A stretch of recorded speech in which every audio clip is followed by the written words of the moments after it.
नागपूर जिल्ह्यातील रामटेक पंचायत समिती आणि बोथिया पालोरा जिल्हा परिषद वर्तुळांतर्गत मनरेगाच्या कामात भ्रष्टाचाराचे आरोप होत आहेत।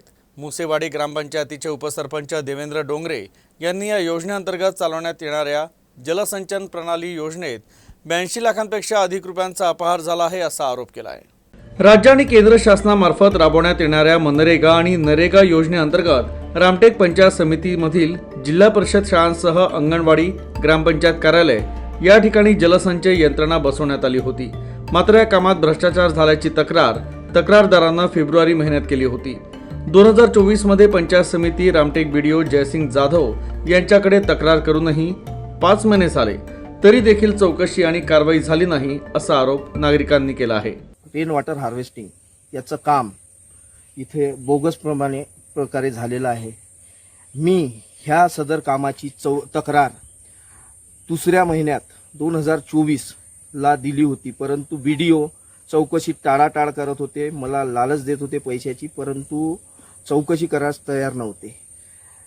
मी स्वतः चौकशी करायला आल्या असताना इथे रेन वॉटर हार्वेस्टिंगमध्ये फक्त 1 फुटाची भिंत बांधलेली आहे, मागे गड्डा केलेला आहे, वरती कुठल्याही प्रकारची शीट टाकलेली नाही आहे, पेंट मारलेला नाही, कुठल्याही प्रकारची वॉटरप्रूफिंग केलेली नाही व सदर बिल उचलना केलेली आहे। बिल माझ्या हातात आहे, 1,13,000 रुपये यांनी बिल मारलेलं आहे। अपूर्ण कामाची MB बनवलेली आहे। अभियंता चमन मेश्राम याच्यात सर्वस्वी दोषी आहे।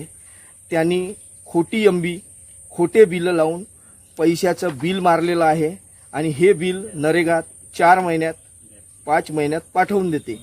याचा अर्थ असा की अपूर्ण कामाची खोटी MB बनवून पैसे उचलना करण्यात सर्वस्वी जबाबदार चमन मेश्राम आहे आणि चौकशी टाळाटाळ करणारा जो आहे तो पंचायत समिती चा बीडीओ श्री जाधव साहेब आहेत। 82 लाखाचा भ्रष्टाचार आहे हा पूर्ण तालुक्यात। नरेगा अंतर्गत सर्वात भ्रष्टाचारी जर नरेगा असेल तर रामटेक तालुक्यात। उद्याच्या रहिवासी या अंतर्गत द्वारे काम झालेले आहे ते काही ग्रामपंचायत झालेत, काही स्कूलचे झालेत, काही समाज भवनचे झाले, तर हे काही सोयीस्कर काम झालेले नाही, पूर्ण भ्रष्टाचारी काम वाटून राहिलं। याच्यासाठी थोडंसं चौकशी करून घेणं गरजेची गोष्ट आहे। आणि हे जो गट्टूचं काम केलंय, रोडाचे काम केले, पूर्ण भ्रष्टाचारी काम दिसून राहिलं आहे। यासाठी थोडं चौकशी करणं जरुरी आहे। याबाबत युसीन प्रतिनिधीनं विचारणा केली असता लोकसभा निवडणूक आणि कार्यालयीन कामासह आपण पोलीस भरती प्रक्रियेत व्यस्त होतो असं अधिकारी जाधव यांनी सांगितलं। मध्यकाळात लोकसभा निवडणुका होत्या, त्यामध्ये सर्वांच्या जवळपास नियुक्ती झाल्यामुळे त्या कालामध्ये चौकशी झाली नाही।